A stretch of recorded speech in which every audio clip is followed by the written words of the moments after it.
안녕하세요, 치치입니다. 오늘도 눈이 내리고 있어요. 올해엔 정말 눈이 자주 많이 내리는 것 같은데요. 지난 영상에서 가드닝 트렌드에 대한 이야기를 해드렸는데, 앞으로는 환경에 대한 이슈는 트렌드 상위에서 내려오지 않을 거라고 생각해요.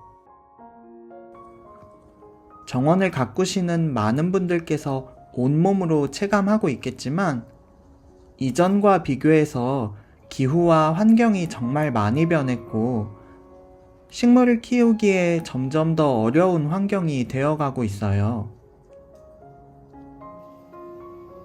당장만 보더라도 어제 오후에는 외부 온도가 영상 10도였는데, 지금은 영하 8도까지 떨어져서 하루 사이에 낮 기온이 18도가 차이 나고 있어요. 누군가에게는 어제는 좀 포근했고 오늘은 롱패딩 입으면 괜찮은 추위 정도로 지나칠 수 있겠지만, 이렇게 단시간 내에 기온의 폭이 큰 경우에는 월동이 가능한 식물이라고 하더라도 줄기 내 세포가 손상이 되면서 영하 30도까지 버티는 식물이 고작 영하 10도에 죽을 수 있기도 해요.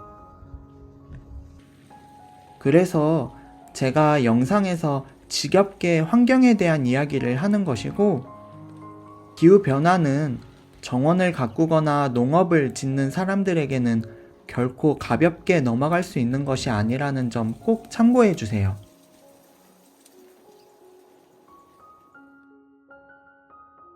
우리나라 해안에서 더 이상 오징어가 잘 잡히지 않는다는 뉴스 소식 들어보셨나요? 또 우리 산지에 서식 중인 구상나무가 멸종 위기라는 소식은 들어보셨나요? 오랜 시간 동안 우리 민족과 함께 해왔던 많은 것들이 더 이상 존속하지 못하고 사라지고 있다는 소식이 종종 들리죠. 정원에서도 마찬가지예요. 불과 10년 전만 해도 어렵지 않게 키울 수 있던 식물이 이제는 정말 많은 노력을 해야 겨우 살아남는 일이 발생하고 있습니다. 그래서 오늘은 지난주 영상과는 반대로 더 이상 정원에서 야생 상태로 키우기 어려운 식물들을 소개해 볼게요. 대신에 제 정원에서의 경험을 바탕으로 한 만큼 모든 환경에 똑같이 적용되지는 않는다는 점 꼭 유의해 주세요. 첫 번째로 구근이나 괴근 식물입니다. 양파, 마늘과 같이 땅속에 알뿌리가 달리는 식물을 구근이라고 하고, 인삼, 도라지와 같이 땅속에 두툼한 뿌리가 달리는 식물을 괴근이라고 하는데요. 수선화, 무스카리, 튤립 등은 대표적인 정원 구근이고, 작약, 다알리아 등은 대표적인 정원 괴근 식물입니다. 겨울이 춥고 혹독한 우리나라 기후에서 살아남으며 정말 오랜 세월 동안 많은 사랑을 받아온 식물인데요. 당장에 크게 문제가 되고 있지는 않지만, 여름철 기온이 극심하게 오르고 장마가 사라지고 국지성 폭우가 수시로 내리는 환경이 되면서 특히나 지속적인 습기에 약한 구근과 괴근들이 물러서 죽는 경우가 점점 많아지고 있는 추세입니다. 물론 제 정원은 배수가 잘 되는 토양이기 때문에 큰 피해는 입고 있지 않지만, 지난해에는 무른 부분을 제거하고 다시 심는 개체들이 꽤 많았어요.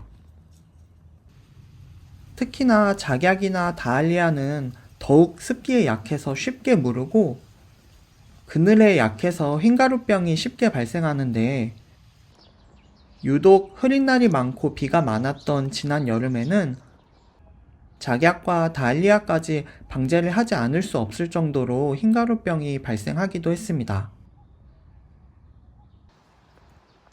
구근이나 괴근은 아니지만 습에 약한 숙근들도 피해를 많이 입었어요.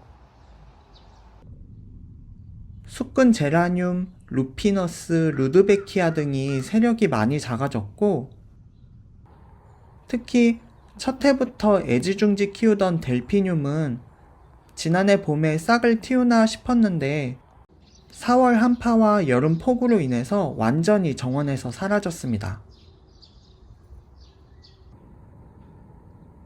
장미와 델피늄의 조화가 얼마나 아름다운지는 많은 분들이 아실 거라고 생각하는데,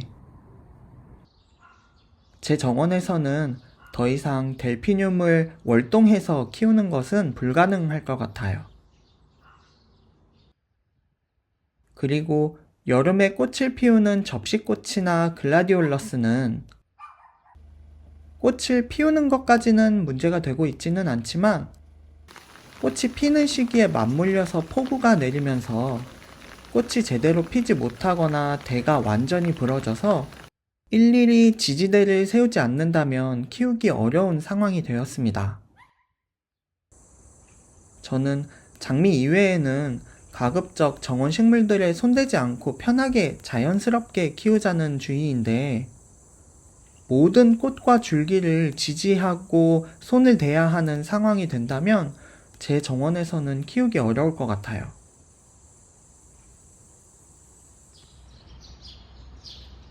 두 번째로 가을 식물입니다. 대표적으로 국화와 단풍이 드는 식물이라고 할 수 있을 것 같아요. 폭염과 폭우가 지속되는 여름이 길어지고 혹한과 폭설이 지속되는 겨울이 길어지면서 자연스럽게 봄과 가을이 짧아지고 있어요. 그나마 봄은 기온이 오르는 시기이기 때문에 크게 체감하는 것이 없을지 모르지만 3, 4월에 꽃을 피우는 꽃나무나 과실수는 갑작스러운 한파로 인해서 피해가 심하고 결국 과일 가격의 폭등으로 이어지고 있는데요. 정원에서는 가을 식물들이 이 영향을 크게 받고 있어요. 원래 우리나라의 가을은 기온이 서서히 떨어지면서 낮과 밤의 기온차가 크고 흐린 날보다는 고기압이 위치하면서 맑고 청명한 날이 많아 하루 종일 햇빛이 들면서 시원한 것이 원래 우리나라 가을 날씨였는데, 지금은 비가 잦아 흐린 날이 많고 태풍이 늦게까지 영향을 미치기도 하고 여름의 폭염이 늦게까지 이어져 기온이 지속적으로 높거나 반대로 북극기류가 일찍 남하하면서 기온이 급락하기도 합니다. 그러면서 자연스럽게 가을이 줄어들고 가을에 꽃을 피우는 국화류들이 제대로 개화를 하지 못하거나 빨갛고 노랗게 물드는 단풍이 제대로 물들지 못하는 상황으로 이어지고 있어요. 운 좋게 지난 가을은 초가을 태풍이 지나가고 기온이 떨어졌다가 엘니뇨의 상승세로 인해서 12월 초까지 20도 정도의 기온을 유지하면서 국화와 단풍이 오랫동안 예쁜 상태를 유지했는데, 어디까지나 일시적인 현상에 불과할 뿐 앞으로는 가을을 대표하는 식물들이 완벽하게 제 모습을 보여주기는 어려울 거라고 생각하고 있어요.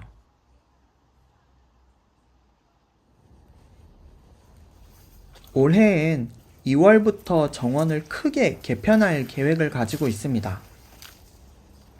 그래서 오늘 영상에 말씀드렸던 식물들 대부분은 제 정원이 아닌 놀이터나 새로운 토지로 이동을 할 생각이에요. 초봄 꽃샘추위로 더 이상 열매를 맺지 못하는 매실과 사과는 퇴출시키고 가을에도 단풍이 들지 않는 남천과 단풍, 자엽 안개나무도 이동할 계획이고요. 썩어가는 작약과 아이리스, 루드베키아 에키네시아 등은 캐네어 분주에서 다른 자리로 이동을 하고, 가을에 올라온 접시꽃은 줄기를 묶기 편리한 장소로 이동하려고 합니다.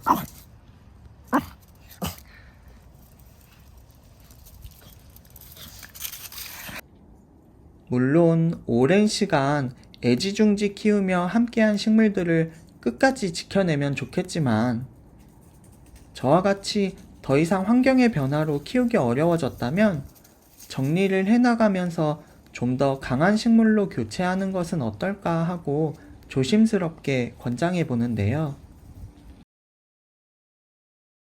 가드닝 초기에는 식물이 하나라도 죽으면 많이 속상하고 안타까웠는데, 지금은 솔직히 빈자리가 생기면 새로운 식물을 누구를 키울까 하고 기대하기도 하고 설레는 감정이 생기기도 했어요. 위안이 되실지는 모르겠지만 저라고 모든 식물을 다 잘 키우지는 못해요. 정원마다 잘 되는 식물이 다르기도 하고 사람에 따라서도 다른 것 같아요. 저 역시 정말 수도 없이 많은 식물을 죽이고 다시 재도전하면서 지금까지 이어올 수 있었습니다. 그럼 영상이 도움이 되셨다면 좋아요와 구독 부탁드리고요. 춥기는 하지만 이제 조금만 더 있으면 정원에 나가 일을 해야 한다는 생각을 하니까 가슴이 두근두근 뛰는 것 같기도 해요. 즐거운 한 주 되시고요. 이번 주 많이 춥다고 하니까 감기 조심하세요. 오늘도 시청해주셔서 감사합니다.